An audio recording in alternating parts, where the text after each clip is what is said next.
teman-teman semuanya, apa kabar? Kembali lagi di channel Siti Shana Tulisa. Dalam video kali ini, saya akan menjelaskan mengenai VOC dalam sejarah Indonesia. Nah, sebelum lanjut ke videonya, jangan lupa untuk pencet tombol like, comment, share, dan subscribe channel ini.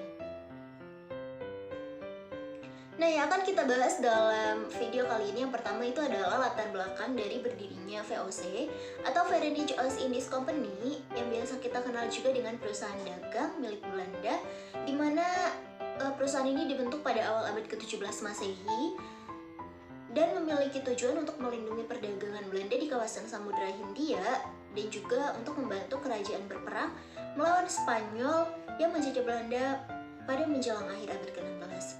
Nah, Belanda ini hanyalah perantara atau pengecer rempah-rempah yang dibawa Portugis dari Nusantara. Pada tahun 1598, Belanda melancarkan ekspedisinya untuk mencari kepulauan rempah-rempah, dan pada tahun 1596 kapal-kapal The Houtman ini sampai di Banten, yaitu pada saat itu menjadi pelabuhan lada terbesar di Jawa Barat. Dan pada tahun 1598, Parlemen Belanda atau Staten General mengusulkan perusahaan yang saling bersaing digabung menjadi sebuah kongsi dagang. Dan pada Maret 1602 terbentuklah Perserikatan Maskapai Hindia Timur atau biasa dikenal dengan Verenigde Oost-Indisch Company atau VOC.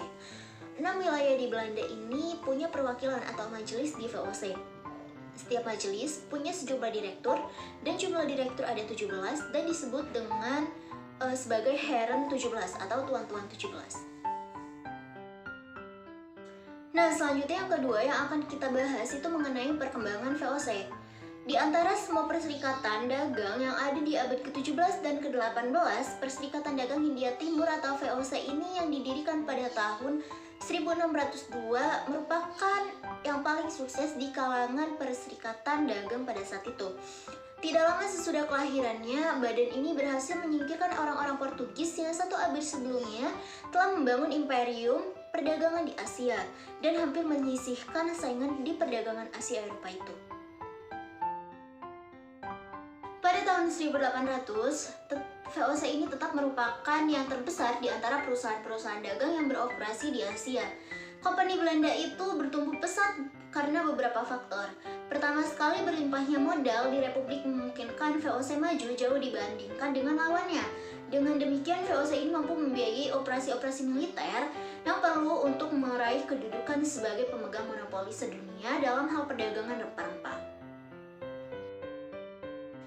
Penaklukan Kepulauan Banda pada tahun 1622 membuat VOC ini memperoleh monopoli pala dan juga kembang pala.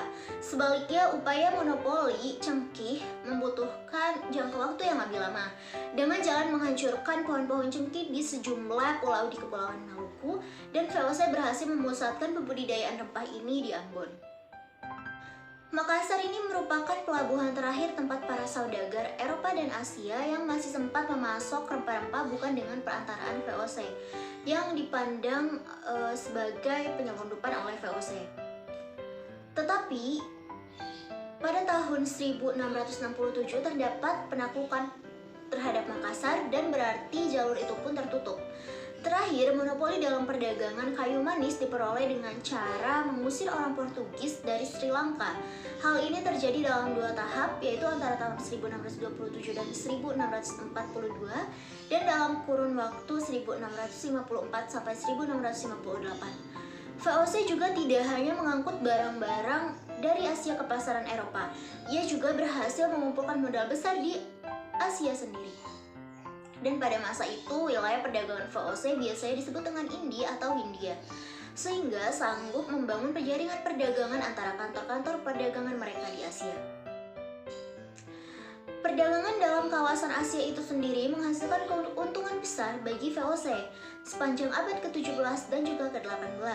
Selama kurun waktu dari tahun 1635 sampai 1690, pemasukan yang didapat darinya ini melebihi pengeluaran. Usaha VOC di Asia menghasilkan keuntungan yang membawa manfaat kepada perusahaan VOC di Belanda.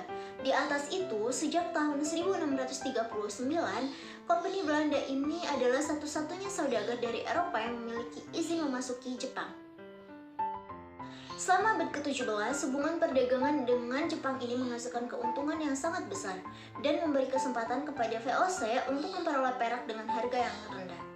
Seluruh pelaku pedagang bangsa Eropa di Asia ini membutuhkan perak untuk membeli bahan tekstil dari India dan juga merica dari Kepulauan Indonesia. Berkat koneksi Jepang ini, VOC tidak usah mendatangkan perak dalam jumlah besar dari Eropa.